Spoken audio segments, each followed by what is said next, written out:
종으로 있는 이 여러분, 모든 일에 육신의 주인에게 복종하십시오. 사람을 기쁘게 하는 자들처럼 눈가림으로 하지 말고 주님을 두려워하면서 성실한 마음으로 하십시오. 무슨 일을 하든지 사람에게 하듯이 하지 말고 주님께 하듯이 진심으로 하십시오. 여러분은 주님께 유산을 상으로 받는다는 사실을 기억하십시오. 여러분이 섬기는 분은 주 그리스도이십니다. 불의를 행하는 사람은 자기가 행한 불의의 대가를 받을 것입니다. 거기에는 사람을 보고 차별을 하는 일이 없습니다. 주인되니 여러분, 정당하고 공정하게 종들을 대우하십시오. 여러분도 하늘의 주인을 모시고 있다는 사실을 아시기 바랍니다. 아멘. 자리에 앉으시기 바랍니다. 말씀을 위해서 기도하겠습니다. 하나님 아버지, 감사합니다. 저희들이 이 말씀을 주셔서 저희들의 삶을 어떻게 살아가야 할지 바른 길을 알려주시니 감사합니다. 우리 지혜를 의지하지 않기를 원합니다. 하나님의 지혜를 의지하기 원하오니 이 진리의 말씀이 우리의 마음에 심길 수 있게 주님 도와주시고 우리의 삶 가운데 나타날 수 있도록 은혜와 복을 내려 주시옵소서. 예수님 이름으로 기도합니다. 아멘. 우리 지난주 주말부터 월, 화, 수 이렇게 5일 동안 긴 연휴를 우리가 보냈습니다. 그 이후에 직장으로 출근하기가 굉장히 어려우셨을 것 같아요. 저도 좀 동일한 마음이 들었습니다. 휴일은 굉장히 빨리 지나가는데 일하는 날은 굉장히 느리게 지나가죠. 일이라는 것이 우리에게 참 부담을 많이 주는 것 같습니다. 그런데 한편으로 일이 굉장히 중요하죠. 일이 중요한 것을 우리가 언제 알게 됩니까? 일이 없어 보면 알게 됩니다. 일이 없으면 일을 하는 것이 굉장히 큰 즐거움이었구나, 그리고 나의 삶에 큰 의미를 주었구나 라는 것을 우리가 알게 됩니다. 그래서 일이라는 것을 통해서 하나님께서는 우리에게 행복을 주시고 삶의 보람을 주십니다. 그래서 일, 그리고 일터에서의 생활이라는 것은 우리의 삶의 많은 부분을 차지하는데 성경은 다행히도 그 일터에 대해서, 일에 대해서 많은 지침을 주고 있습니다. 오늘 말씀이 바로 그 일에 대한 것이고 일터에서의 어떤 신앙을 가지고 살아가야 할지에 대해서 말을 해주고 있는데요. 먼저 22절을 보시겠습니다. 종으로 있는 이 여러분, 모든 일에 육신의 주인에게 복종하십시오. 자, 여기서 종이라는 것은 노예를 말하죠. 1세기 로마 사회에 노예 제도가 있었습니다. 노예 제도는 당연히 악한 것이었습니다. 사람을 물건처럼 사고 팔고, 그리고 노예는 굉장히 비인격적인 대우를 받았기 때문에 노예 제도는 사실 철폐되는 게 맞았습니다. 그런데 사도 바울의 이 말을 보면은 마치 노예 제도를 찬성하는 것처럼, 그리고 오히려 적극 지지해 주는 것처럼 들리기도 합니다. 노예들에게, 복음을 받아든 노예들에게 사도 바울은 사실 평등의 메시지를 전해준 것이죠. 처음에 노예들이나 자유인이나 노예의 주인이나 그리스도 예수 앞에서 사실 똑같은 죄인이고 또한 똑같이 의롭다함을 받은 평등한 존재들이다라는 것을 복음은 말해줬습니다. 그렇기 때문에 노예의 입장에서 처음에는 기분이 좀 좋을 수가 있습니다. 복음이라는 것은 나의 가치를 확인시켜주고 나의 가치를 높여주는 그런 귀한 것이구나, 새로운 정체성을 얻게 되는 것이죠. 그렇기 때문에 노예들 입장에서는 이런 말을 기대했을지도 모릅니다. 사도 바울로부터 노예여, 종들이여, 이제 자유해지십시오. 당신에게 어울리는 일을 하십시오. 당신은 이제 더 이상 하찮고 비천한 그런 존재가 아닙니다. 고귀한 일을 하십시오. 그 자리를 박차 일어나십시오. 이런 말을 듣고 싶었을지도 모르겠습니다. 근데 사도 바울이 하는 말은 그게 아니었어요. 노예들에게, 종들에게 오히려 지금 당신들이 하고 있는 그 일을 더 열심히 하십시오. 당신이 노예라면 노예들 중에서 가장 모범적인 노예가 되십시오 라고 얘기를 했습니다. 그것이 바로 복음으로 말미암아 새롭게 된 거듭난 노예들이 살아가야 할 길이었던 것이죠. 사실 노예의 해방을 바로 얘기한다는 것, 그 사회에서는 굉장히 어려운 일이었습니다. 노예 제도라는 것이 너무 뿌리 깊었기 때문에 노예 제도를 한 번에 부술 수는 없었어요. 그래서 사도 바울이 기존의 이 시스템 속에서 얘기를 한 것입니다. 만약에 노예에게 당장 오늘이라도 당신이 예수를 믿었으니까 노예의 삶을 벗어버리고 뛰쳐나가십시오 라고 말하면 어떻게 될까요? 굉장히 잔인하고 그리고 가혹하게 진압당할 거예요. 노예의 반란은 가차없이 진압당했습니다. 심지어 그 시대의 이 노예들은 반란을 일으키다가 죽으면 잡히면 십자가형을 당하기도 했습니다. 그렇기 때문에 사도 바울이 쉽사리의 노예들에게 당신의 자리를 이탈하십시오, 벗어나십시오, 바로 해방을 선언하십시오, 이렇게 할 수가 없었던 것이죠. 그리고 이 노예들은 다 가난하고 이 힘없는, 그리고 대부분 이 빚이 너무 많기 때문에 자신의 몸을 팔아서 노예가 됐던 그런 사람들입니다. 그런 상황 속에서 노예를 그만두라 라고 말하는 것은 백수로 살아가라 라고 말하는 것과 마찬가지인 것이죠. 좀 무책임한 말이 될 수가 있고 지나치게 이상적인 말이 될 수가 있습니다. 그리고 성경은 법과 이 제도의 중요성에 대해서 물론 인식하고 있습니다. 물론 이 거대한 시스템, 어떤 체제를 바꿔야 할 필요성에 대해서는 성경도 긍정하고 있습니다. 하지만 성경은 그것이 우선이 아니라는 것을 말을 하고 있습니다. 법과 제도와 시스템을 먼저 고치는 것이 우선이 아니었기 때문에 예수님께서 이 세상에 오셨을 때에 정치적인 왕으로서 먼저 추대를 받지 않으셨죠. 그럴 기회가 있었음에도 불구하고 예수님은 왕으로서 자신을 이렇게 높이지 않으셨습니다. 왕이 되어서 이 썩어 빠진 이스라엘의 어떤 시스템을 내가 당장 다 바꾸겠어, 이렇게 하신 것이 아니었죠. 오히려 그 썩어 빠진 악한 시스템 속에서 예수님은 죽임당하셨습니다. 십자가를 지셨습니다. 왜? 우리의 죄를 대신 지시기 위해서. 그래서 그 십자가의 사랑과 그리고 사흘 만에 부활하신 그 부활의 능력과 성령의 능력을 통하여서 한 사람 한 사람이 거듭나는 것이 예수님의 목표였지, 법과 시스템을 뜯어 고치는 것은 예수님의 1차적인 목표가 아니었습니다. 사도 바울도 마찬가지였어요. 사도 바울도 법과 제도를, 이 노예 제도를 한순간에 뜯어 고칠 수 없다는 것을 이미 알고 있었고, 그리고 밖에서부터 개혁을 일으키는 것이 사도 바울과 성경의 관심이 아니라 더 근본적이고 궁극적인 목표는 무엇이었냐? 안으로부터의 변화. 복음으로 말미암아 마음이 변화되어서 마음의 혁명이 일어나서 한 사람이 바뀌는 것. 그것을 통해서 하나님 나라가 이루어지는 것이 바울의 꿈이었습니다. 여러분 생각해 보세요. 지금 이 노예 제도가 철폐 다 됐잖아요. 그죠? 노예 제도가 철폐된 상황 속에서 우리가 이 현실을 봤을 때 여전히 노예보다 못한 삶을 살아가고 있는 사람들이 있지 않습니까? 비정규직이라는 그런 이름으로, 또는 2차, 3차 그런 원청, 그런 하청업체라는 이름으로 많은 사람들은, 어떤 노동자들은 정말 힘들고 고달픈 삶을 살아갑니다. 법과 제도가 개선이 됐음에도 불구하고 인간의 마음이 바뀌지 않았기 때문에 그 죄악된 인간의 마음이 다 빠져나갈 구멍을 찾는 거예요. 그렇기 때문에 예수 그리스도와 사도 바울과 성경의 1차적인 관심은 사람의 마음을 바꾸는 것이었어요. 복음으로 말미암아 사람의 마음을 바꾸는 것. 그럼에도 불구하고 이 성경 말씀을 보시면 노예 제도가 철폐될 수 있는 그런 씨앗들을 많이 남겨놨습니다. 그래서 먼 훗날 그 씨앗들이 어떤 사상가나 이 정치가들의 마음속에 심겨지고 자라나서, 그리고 사회 속에서 꽃이 피어나서 나중에는 기독교인들에 의해서 노예 제도가 이제 철폐되게 되는 것이죠.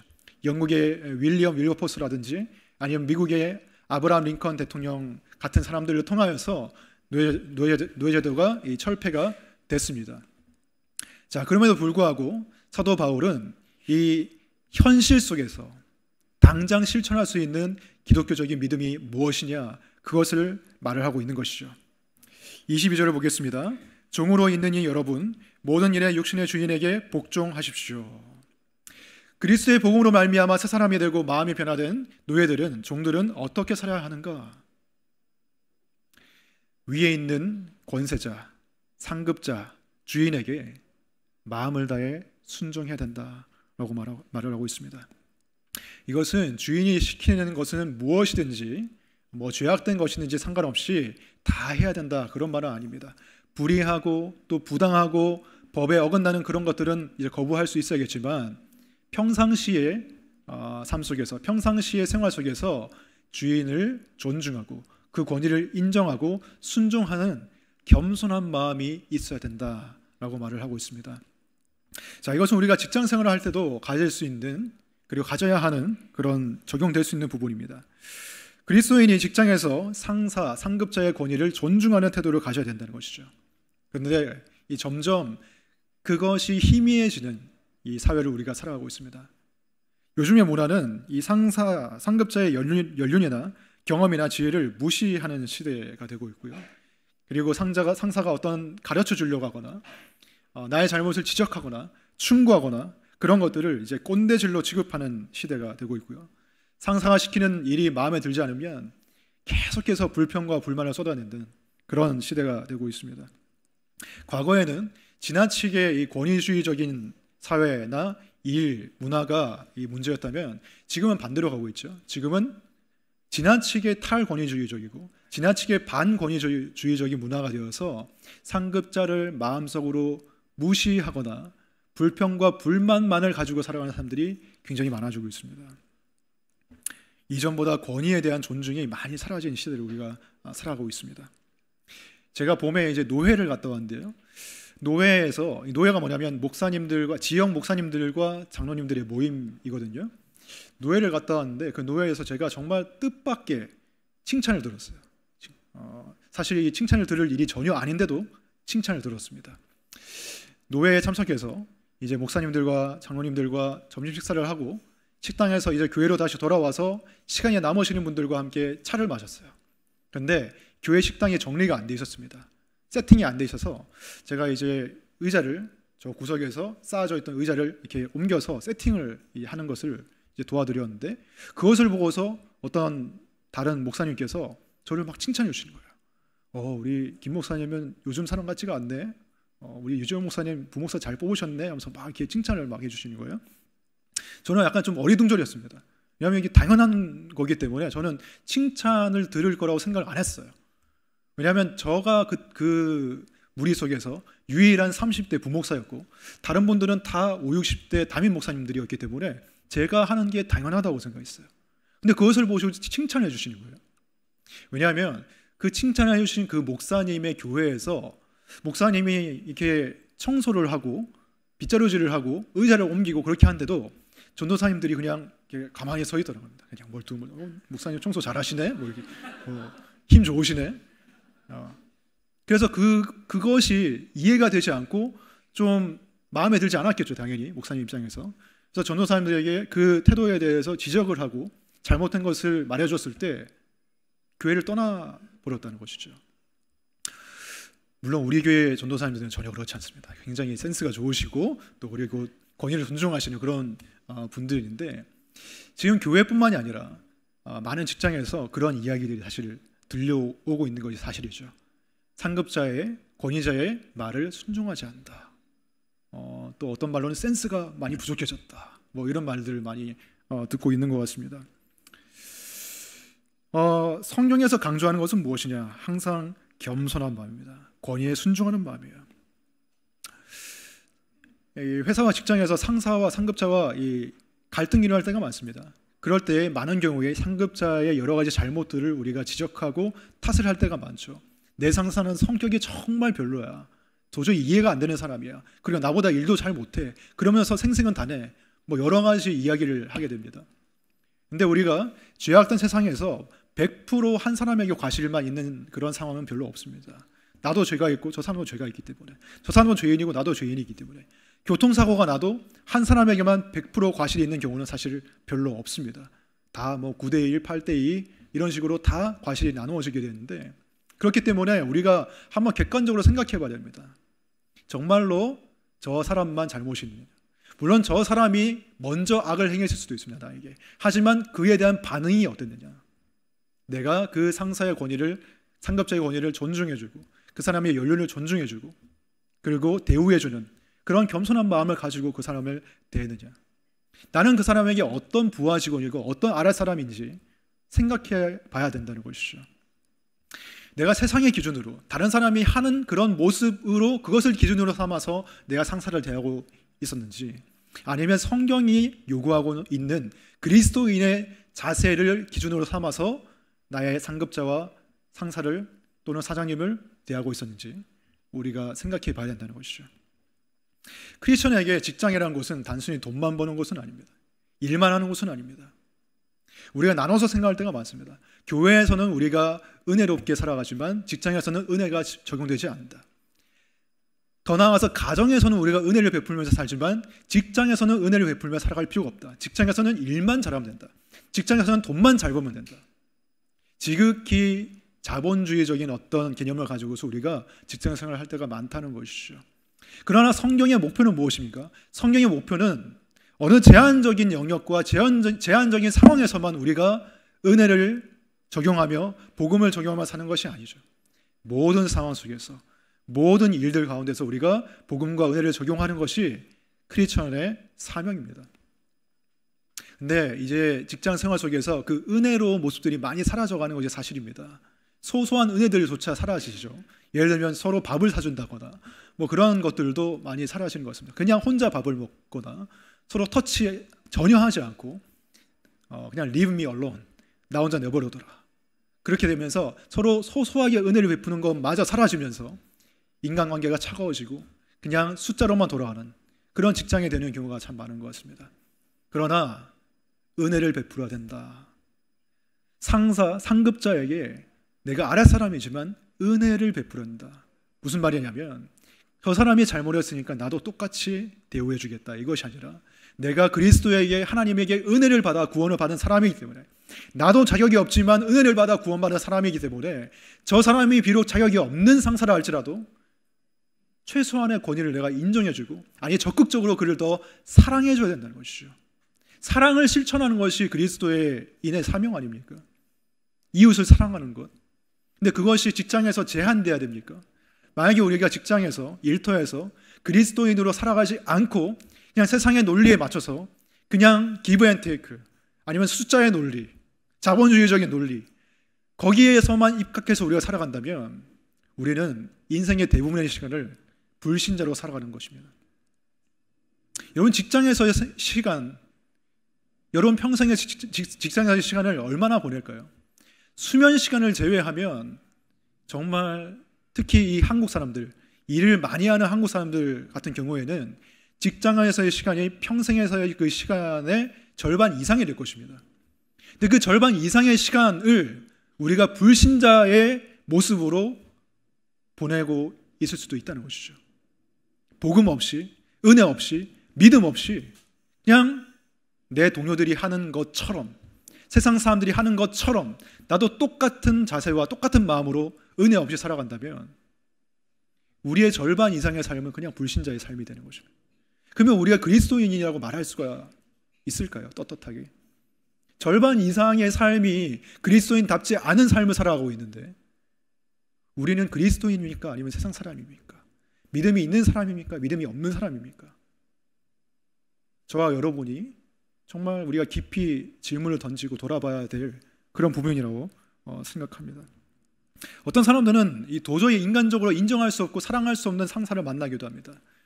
속된 말을 해서 죄송하지만 또라이라고 하죠. 도라이. 그런 상사를 만나는 경우도 있습니다. 저 사람은 정말 인간적으로 내가 이해할 수 없는 사람이야. 정말 저 사람은 좀 미친 것 같아. 뭐 그런 사람을 만날 수도 있습니다. 근데 성경을 보면 정말 미친 것 같은 그런 사람을 상급자로 만난 사람이 있죠. 누굽니까? 다윗입니다. 다윗의 상급자였던 사울 왕은 정말 말 그대로 미친 사람이었습니다. 그 미치기 시작한 이유가 무엇이었습니까? 다윗을 질투했기 때문이죠. 직장에서 이러한 일들이 일어나기도 하죠. 상급자가 아랫사람을 질투하는 경우, 나보다 더 일을 잘한다거나 나보다 더 어떤 성격이 좋다거나 여러 방면에서 뛰어난 사람을 질투하거나 시기하는 경우가 있습니다. 그것 때문에 갈등이 일어나는 경우가 있는데 사울도 그것 때문에 자신의 아랫사람인 다윗을 정말 죽이고 싶을 정도로 미워했습니다. 그래서 실제로 몇 차례 죽이려고 했죠. 창을 던져서 수차례 죽이려고 했지만 실패했습니다. 그리고 말도 안 되는 임무를 내서 퀘스트를 줘서 괴롭히기도 했죠. 딸 미갈과 결혼하려고 했는데 미갈과 결혼하려면 블레셋 사람 100명의 포피를 잘라서 와라 라는 무리한 요구를 했습니다. 포피라는 것은 이제 생식기의 피부를 말하는 것인데 100명의 블레셋 남자를 죽여서 그 포피를 가져와라. 얼마나 힘든 일입니까? 그런데 다윗이 200명의 블레셋 사람을 죽이고서 이 초과 달성을 해서 상급자에게 갖다 줬습니다. 이 성경을 보면 그 말씀 가운데 하나님이 다윗과 함께 하심을 사울이 보았다, 알게 됐다라고 말을 합니다. 하나님의 도우심으로 다윗이 말도 안 되는 임무를 달성한 것이죠. 그럼에도 불구하고 사울이 이 사람이 하나님과 함께 있다는 것을 알면도 불구하고 사울의 그 괴롭힘은 계속 이어졌습니다. 이 직장 내 괴롭힘이죠. 계속 이어졌습니다. 정말 죽이려고 군사들을 보내서 다윗을 핍박하고 괴롭혔는데 그 가운데서 끝까지 다윗은 사울의 권위를 존중해줬죠. 사울을 이 소리 소문 없이 죽일 수 있는 최적의 기회가 왔음에도 불구하고 그래서 부하들이 다윗이여, 다윗 장군님, 이 사울 왕을 없앨 수 있는 절호의 기회를 하나님이 주셨습니다 라고 했음에도 불구하고 다윗은 사울을 죽이지 않았습니다. 그리고 이렇게 말했죠. 사무엘상 24장 6절을 보시면 내가 감히 손을 들어 주님께서 기름 부어 세우신 우리 임금님을 치겠느냐? 주님께서 내가 그런 일을 하지 못하도록 나를 막아주시기를 바란다. 왕은 바로 주님께서 기름 부어 세우신 분이기 때문이다. 물론 여러분의 상급자가, 여러분의 상사가 왕은 아니죠. 뭐 하나님의 기름 부음을 받았거나 뭐 그런 거룩한 사람은 당연히 아닐 것입니다. 하지만 하나님께서 여러분의 인생 가운데 만나게 하신 분입니다. 하나님의 주권과 섭리 가운데서 여러분의 윗사람으로 세우신 분이 여러분의 상급자입니다. 그렇기 때문에 그 사람에 대해서 여러분은 이 다윗처럼 겸손한 마음을 가지고 권위를 존중하는 모습을 보여야 한다는 것이죠. 그런 그 사람이 그럴 자격이 없는 사람이라고 할지라도 은혜를 베푸는 마음으로, 왜? 내가 은혜를 받았기 때문에 그 복음을 적용하는 것이 교회에서만이 아니라 가정에서만이 아니라 일터에까지 확장돼야 된다는 것입니다. 그리고 다윗은 사울과의 힘든 관계 속에서 하나님께 계속 나아갔죠. 이것이 사울을 들어서 쓰신 부분입니다. 사울이 이 괴롭히는 것이 너무 힘들었기 때문에 다윗은 계속해서 하나님을 찾고 구했습니다. 그러는 가운데 굉장히 아름답고 그리고 진실하고 고귀한 신앙의 고백들을 시편으로 남겼습니다. 여러분이 시편을 보시면 표제가 적혀 있습니다. 어떤 상황 가운데서 다윗이 쓴 시, 이러이러한 상황에서 쫓기다가 쓴 시. 근데 그 중에서 6편 이상의 시편이 사울의 핍박을 받으면서 사울과의 갈등 관계 속에서 다윗이 쓴 시편이에요. 특히 유명한 시편 18편. 시편 18편 1절 2절 제가 읽겠습니다. 나의 힘이신 여호와여, 내가 주를 사랑하나이다. 여호와는 나의 반석이시요 나의 요새시요 나를 건지시는 이시요 나의 하나님이시요 내가 그 안에 피할 나의 바위시요 나의 방패시요 나의 구원의 뿌리시요 나의 산성이시로다. 인생에 고난이 찾아오는 이유를 우리가 다 알 수가 없습니다. 100% 다 알 수 없어요. 하지만 분명한 이유가 있다면 하나님은 그 고난을 통해서 우리가 하나님께 나아가기를 원하십니다. 고난을 통해서 하나님을 찾고 의지하기를 원하세요. 그래서 하나님과 가까워지기를 원하세요. 그것이 분명한 고난의 목적인데 다윗은 그 목적을 사울과의 관계 속에서 자신의 삶 가운데 이루어 나갔습니다. 끊임없이 하나님을 찾으면서 너무 힘들기 때문에, 너무 자신의 약함을 절절하게 느끼기 때문에 하나님께 나아가서 하나님께 간구했을 때 나의 힘이 되신 여호와, 그분을 만난 것이죠. 그리고 그 가운데 하나님을 향한 사랑이 더 커져간 것입니다. 어떻게 보면 이 사울의 그런 핍박과 고난이 없었으면 우리가 누리고 있는 이 좋은 시편들을 우리가 만날 수 없었을 수도 있겠죠. 그래서 여러분이 직장 가운데서 상급자와 특히 이 갈등이 있는 사람이라면 이 레슨을 배우시기 바랍니다. 그럼에도 불구하고 내가 은혜를 베풀겠다는 마음, 무엇을 통해서? 그 사람의 권위를 존중해 주는 것을 통하여서 내가 사랑을 베풀겠다는 그 마음을 배우시길 바라고, 겸손한 마음을 배우시길 바라고, 그리고 두 번째로는 그 어려움 가운데 하나님께 나아갔을 때 하나님께서 이길 힘을 주시고 그 하나님을 체험하게 되는 그 교훈을 여러분들이 배우시길 바랍니다. 계속해서 22절의 다음 부분을 보겠습니다. 사람들을 기쁘게 하는 자들처럼 눈가림으로 하지 말고 주님을 두려워하면서 성실한 마음으로 하십시오. 23절 무슨 일을 하든지 사람에게 하듯이 하지 말고 주님께 하듯이 진심으로 하십시오. 자, 일터에서 요구되는 그리스도인의 또한 중요한 덕목 중에 하나는 성실함입니다. 성실함. 특별히 이 말씀을 보시면 사람을 기쁘게 하는 자, 사람을 두려워하는 자, 사람의 인정을 갈구하는 자와 하나님을 두려워하는 자가 대조되고 있습니다. 사람을 두려워하고 사람의 기쁨을 얻으려고 하는 사람, 사람을 기쁘려고 하는 사람은 눈가림으로 일한다라고 말합니다. 하지만 하나님을 두려워하는 사람은 성실함과 진실함으로 일한다라고 말합니다. 왜 그렇습니까?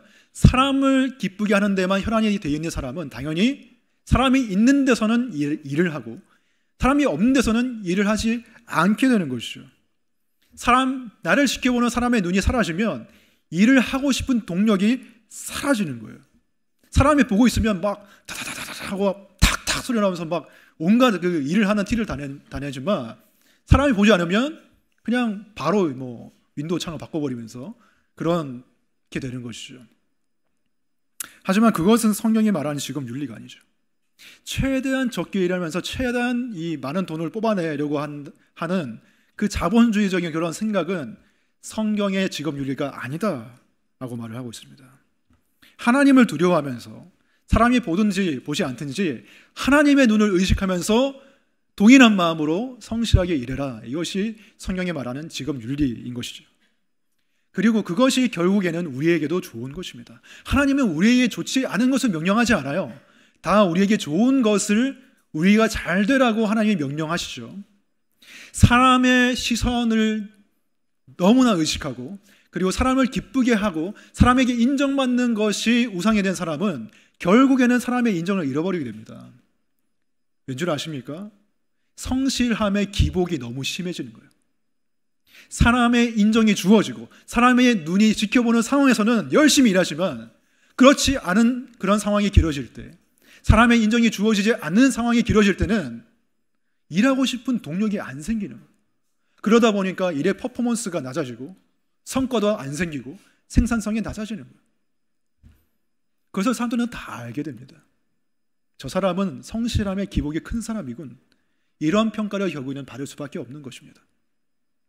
그리고 어떤 사람의 경우에는 야, 직장생활을 어떻게 맨날 그렇게 9시부터 6시까지 계속 일만 하면서 살 수 있냐.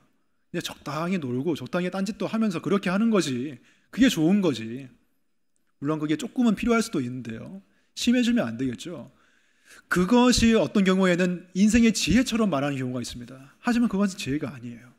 왜냐하면 나는 내가 이렇게 딴짓하고 있는 거, 사람이 안 볼 때 다른 일을 하고 있는 거, 놀고 있는 거 아무도 모르겠지라고 생각합니다. 하지만 나 빼고 다 알고 있습니다. 나 빼고 다 알고 있어요. 나는 아무도 모르게 딴짓을 한다고 생각하지만 주변 사람들은 다 알고 있어요. 누가 정말 변함없이 꾸준하게 성실하게 일하는 사람인지, 누가 꾀를 부리면서 자기 몸을 사리면서 그렇게 일하는 사람인지, 게으른 사람인지 다른 사람은 다 알고 있다고요. 나 빼고. 결국에는 사람의 눈만 의식하며 사는 사람은 믿음도 퇴보하고 사람의 인정도 잃어버리는 대가를 받게 됩니다. 그것이 25절에 나와 있죠. 불의를 행하는 사람은 자기가 행한 불의의 대가를 받을 것입니다. 거기에는 사람을 보고 차별하는 일이 없습니다. 불의가 무엇입니까? 하나님 말씀대로 성실하게 일하지 않고 게으르고 무책임하게 일을 하는 것. 거기에는 다 대가가 따른다는 것입니다. 그리고 거기에는 사람을 보고 차별하는 일이 없다고 말합니다. 무슨 말입니까? 야, 노예 불쌍하잖아. 노예들이니까 좀 봐줘. 얼마나 힘들겠어. 좀 딴짓도 하고 때로는 좀 불성실하게 그렇게 일을 하면서 그렇게 살아야지. 이렇게 봐주는 것이 없다는 거예요. 게을렀어? 그럼 악한 것이에요. 불순종했어? 주인에게? 그럼 그것도 악한 것이에요. 봐주는 것이 없다는 것입니다. 차별이 없다. 그러나 하나님을 두려워하고 하나님을 자신의 궁극적인 상사이고 주인으로 모시고 자신의 일이 하나님께서 주신 일이라는 것을 인식하고 성실하게 진심으로 일하는 사람, 그 사람은 결국 주변 사람들도 알아주게 되어 있습니다. 잠언 3장 3절 4절 말씀 보겠습니다. 인자와 진리를 저버리지 말고 그것을 목에 걸고 다니며 너의 마음속 깊이 새겨두어라. 그러면 하나님과 사람 앞에서 네가 은혜를 입고 귀중히 여김을 받을 것이다. 여기서 인자와 진리는 하나님을 향한 사랑과 충성을 의미하는 것이죠. 하나님을 사랑하고 하나님께 충성하는 마음으로 최선을 다해서 책임감 있게 일하는 사람은 하나님께도 은혜를 받고 사람 앞에서도 귀중히 여김을 받는다는 것입니다. 하지만 사람에게만, 사람의 눈만 의식하는 사람은 둘 다 잃어버리게 된다는 것이죠. 이 잠언 말씀에, 이 약속의 말씀 여러분 가슴 깊이 새기시기 바랍니다. 물론 우리가 눈에 보이지 않는 어떤 보상을 바라면서 계속해서 일한다는 거 쉽지 않습니다. 눈에 보이는 사람들의 인정, 보상, 돈, 그런 것들을 바라면서 일하는 게 훨씬 더 쉽습니다. 그리고 그런 보상이 충분히 주어지지 않으면 낙심이 되기 마련이죠. 하지만 하나님께서 우리가 하는 모든 일들을 다 지켜보시고 다 하나님께서 기억하고 계시고, 이 땅에서 우리가 그에 대한 보상을 받지 못한다면 하나님께서 하늘에서 다 보상해 주신다고 말씀해 주고 있습니다. 24절 보겠습니다. 여러분은 주님께 유산을 상으로 받는다는 사실을 기억하십시오. 여러분이 섬기는 분은 주 그리스도이십니다. 여기서 유산은 천국을 말하는 것이에요. 천국에 가면 우리가 천국의 모든 것을 상속받게 되는데, 그 천국에서 하나님께서 우리에게 주실 상을 쌓아두고 기다리고 계신다는 거예요. 이 땅에서 받지 못한 칭찬과 명예와 보상과 그 상급들을 하나님께서 다 쌓아두고 기다리고 계신다는 거예요. 어떤 사람들은 이게 별로 와닿지 않는 분들도 있을 거예요. 천국? 천국은 원래 가는 거잖아요, 그죠? 예수 믿으면 천국 가는 거잖아요. 내가 그렇게 노력하지 않아도 나의 행위로 가는 것이 아니기 때문에, 이미 정해져 있는 거기 때문에 천국이 이미 나에게 약속되어 있는 것이니까 뭐 그렇게 감격이 되지 않는 그런 분들도 있을 것입니다. 그래서 천국은 이미 정해져 있는 것이기 때문에 내 삶 속에서 나는 좀 대충 살고 게으르게 살고 그렇게 천국 가겠다라고 생각하는 경우도 있습니다. 하지만 성경을 여러분이 보시잖아요. 성경을 보시면 천국이 게으름이나 또는 대충 살아가게 만드는 이유로 제시된 적은 한 번도 없습니다. 천국은 항상 이 땅에서의 삶을 가장 열심히 살 수 있게 만드는 동력으로서 제공되고 있어요. 약속되고 있어요.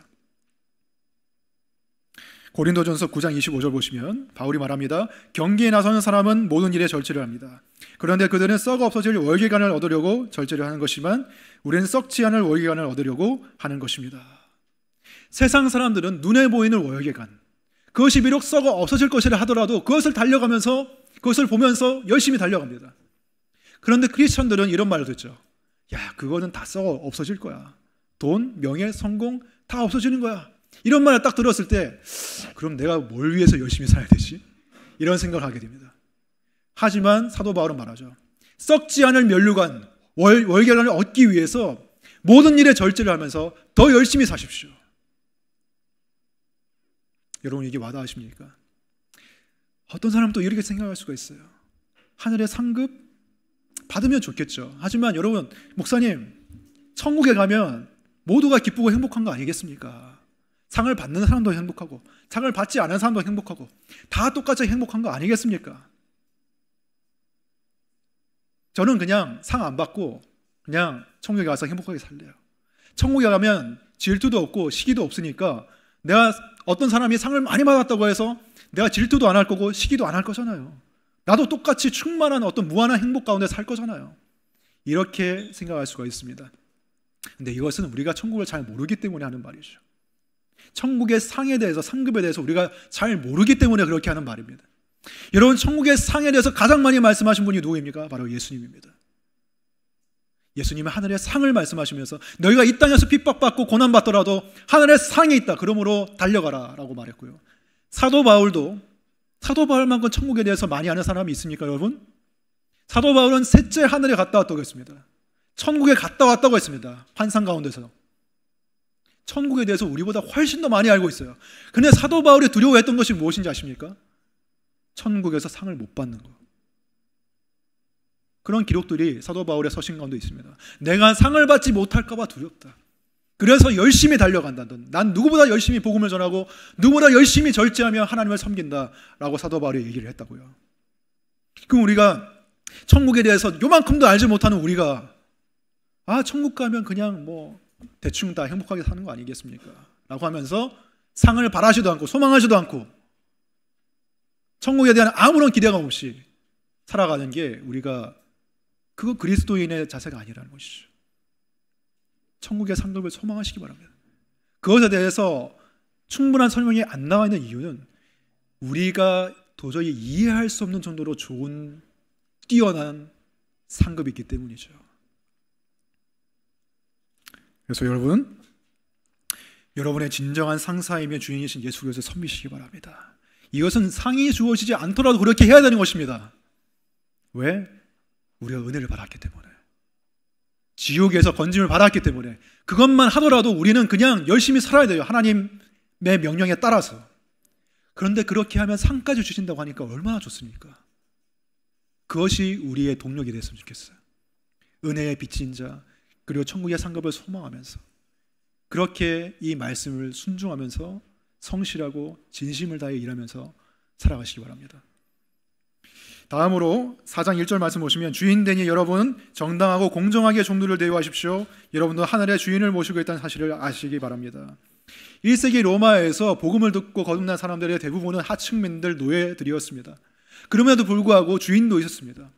빌레몬서를 보면 주인 빌레몬과 오네시모, 종 오네시모가 나오는데 그 사람들이 다 골로새 교회 사람들이었어요. 그러니까 이 교회 안에는 종도 있고 주인도 있었다는 거예요. 그래서 주인들에게 이렇게 말합니다. 주인된 이 여러분 정당하고 공정하게 종들을 대우하십시오. 그 당시 로마 사회에서는 노예들이 아무런 권리가 없었어요. 인권 자체가 없었습니다. 노동법이라는 것도 없었어요. 근데 그렇다고 해서 주인들이 노예들을 함부로 모두가 대한 것은 아니었어요. 대다수의 사람들은 노예들을 아꼈습니다. 잘 대해줬습니다. 왠줄 아세요? 비싸게 샀으니까요. 여러분들이 세탁기, 냉장고 비싸게 주고 샀으면 소중히 다루지 않겠습니까? 막 발로 뻥뻥 차고 그러지 않겠죠? 학대하지 않겠죠? 소중하게 대하겠죠? 마찬가지입니다. 주인도 노예가 자신의 중요한 재산이었기 때문에 소중히 대해줬어요. 하지만 그 물건이, 그 가전도구 같은 그 노예가 나에게 반항을 때리면 주인은 얼마든지 학대하고 구타하고 심지어 죽여도 로마 법상으로는 주인이 처벌받지가 않았어요. 그냥 주인이 하고 싶은 대로 노예에게 해도 아무런 노예에게는 권리가 없었습니다. 근데 그런 상황 속에서 이 말씀은 마치 노예에게 어떤 권리가 있는 것처럼 말을 하고 있어요. 노예에게 인권이 있는 것처럼 말을 하고 있습니다. 그것은 1세기 로마 사회에서는 굉장히 혁명적인 말이었어요. 주인들아, 로마 법상에서는 너희가 노예에게 아무렇게나 해도 되지만 네가 예수 그리스도로 말미암아 구원받은 사람이라면 너는 더 이상 그렇게 하지 말고 마치 노예가 어떤 권리가 있는 것처럼,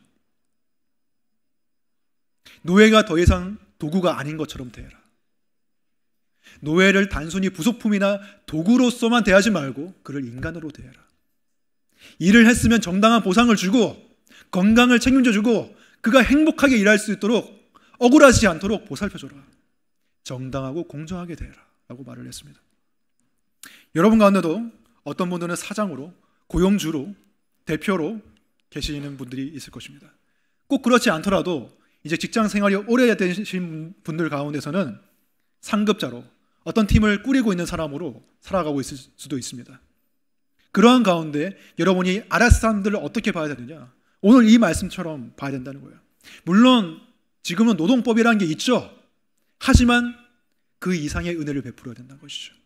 단지 여러분 아랫 사람들을 도구적인 존재, 그냥 일만 돌아가면 되지, 돈만 잘 벌면 되지, 그게 아니라 인간으로서, 하나님의 형상으로서 행복하게 일할 수 있게 해줘야 된다는 거예요. 억울하지 않게 해줘야 된다는 거예요. 공정하고 정당하게 대해주라 라고 말을 하고 있습니다. 우리나라가 굉장히 좀 일에 스트레스가 많다고 그러는데 사실 우리나라뿐만이 아닌 것 같아요. 유럽에도 그런 일에 대한 스트레스가 굉장히 많다고 합니다. 그래서 유럽의 어느 나라의 책을 보면은 나는 정신병원으로 출근합니다. 이런 책도 있다고 해요. 어디를 가든지 다 힘들다는 거예요. 어디를 가든지 다 불공평이 있고 불의함이 있고 힘듦이 있지만 그리스도인이 사장이고 그리스도인이 대표고 그리스도인이 리더로 있는 회사나 부서나 팀 안에서는 최대한 아랫사람들이 활기차고 행복하고 일할 맛이 날 수 있도록 해줘야 된다는 것이죠. 자본주의적인 논리로만 생각하면 그럴 이유가 없죠. 왜냐하면 그렇게 하면 더 신경 쓸 게 늘어나고 회사에서 돈도 더 많이 지출해야 되고 회사의 입장에서는 부담이 됩니다. 하지만 오늘 말씀은 뭐라고 말을 하고 있습니까? 여러분은 하늘의 주인을 모시고 있다는 사실을 아시기 바랍니다. 4장 1절의 마지막 부분, 당신은 하늘의 주인을 모시고 있다는 사실을 아시기 바랍니다. 아무리 회사에서 사장이고 아무리 회사에서 대표고 1인자라고 해도 당신은 그리스도의 직원입니다 라고 말하는 거예요. 사람들이 다 나를 높이고 나를 우러러보고 나를 사장이라고 대표라고 다 축켜 세워줘도 나는 어떤 생각을 가지고 있어야 된다고요? 나는 하늘의 주인을 모시고 있다. 나는 그리스도의 직원이다 라고 생각해야 된다는 것입니다. 그래서 그분의 뜻에 따라서 나는 내 회사를 또는 내 팀을 또는 내 어떤 일의 영역을 꾸려나가야 된다는 것입니다. 자, 이 말은 우리에게 굉장히 중요한 사실을 또한 가르쳐주고 있습니다. 당신은 하늘의 주인을 모시고 있습니다. 3장 24절 마지막에도 여러분이 섬기는 분은 주 그리스도이십니다 라고 말하고 있습니다. 이것은 우리에게 무엇을 가르쳐주냐면 우리의 모든 영역, 우리가 하는 모든 일이 주의 일이라는 것입니다. 가장 하찮고 비천하고 가장 시시하고 지겹고 짜증나는 노예의 일, 그것조차도 그리스도를 위해서 하면 하나님은 주의 일로 받아주신다고 말합니다. 네가 나의 일을 했구나. 네가 나의 일을 했구나. 나의 영광을 위해서 일했구나. 하나님은 그것을 받아주신다는 거예요. 그렇게. 아무리 여러분이 작은 일을 한다 할지라도, 사람들이 알아주지 않는 그런 종류의 일을 한다 할지라도, 주방에 가서 설거지하는 그런 일을 한다 할지라도 그것을 그리스도를 위한다는 마음으로 하면 그것은 주의 일입니다.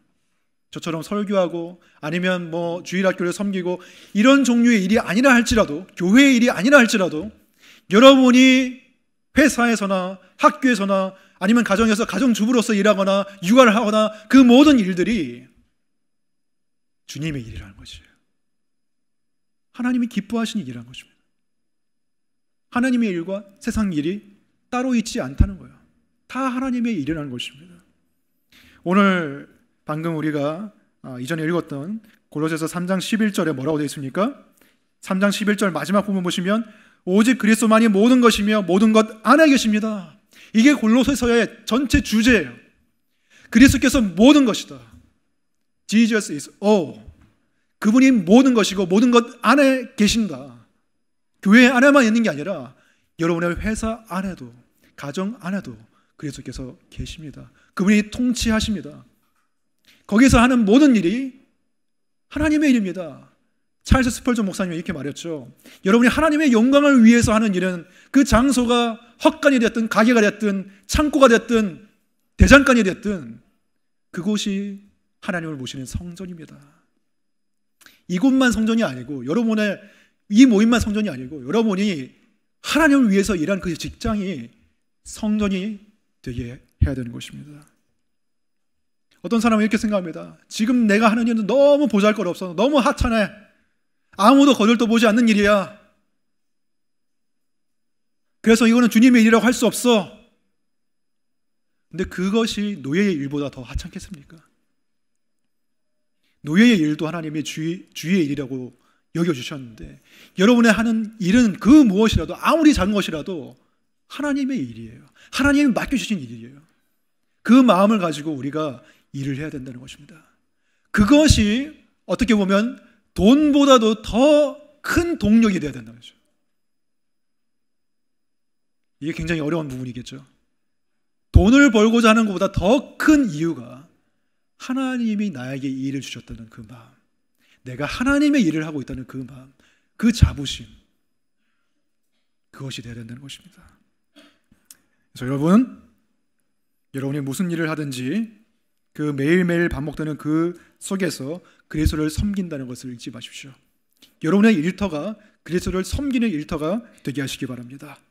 하나님은 엿새 동안 열심히 일하고 있습니다.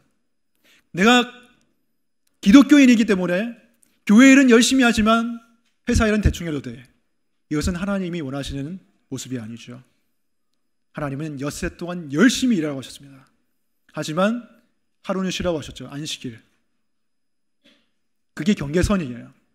여러분이 열심히 일하는데 그것이 우상이 되는 것은 하나님이 명하신 하나님과의 관계를 소홀히 하기 시작할 때, 예배를 소홀히 하고 그리고 가정을 소홀히 하게 될 때 그리고 여러분의 마음이 일 때문에 지나치게 요동치게 될 때 그것은 우상이 된 거예요.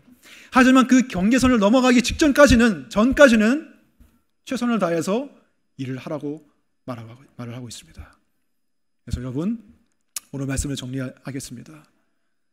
상급자의 권위에 순종하고 겸손한 마음을 가지십시오. 왜냐하면 우리가 은혜를 받은 사람이기 때문에 은혜를 베푸고 사랑하는 마음으로 그렇게 하십시오. 사랑의 표현으로 그 사람을 존중해 주십시오. 그리고 어려움 가운데, 직장의 어려움 가운데 다윗처럼 하나님께 나아가서 하나님과의 시간을 많이 누리시기 바랍니다. 그리고 여러분이 상급자나 어떤 대표이거나 리더의 역할을 하고 있다면 정당하고 공정하게 아랫사람들을 대해주고 그들을 도구로 여기지 않으시기 바랍니다. 왜냐하면 우리 모두의 주인은 그리스도 예수이기 때문입니다. 우리의 진정한 사장이신 분은 예수 그리스도이십니다. 그분을 위해서 일하며 여러분의 부르신 곳에서 하나님을 예배하며 그렇게 살아가시기를 축원합니다. 우리 이 시간 함께 기도하겠습니다.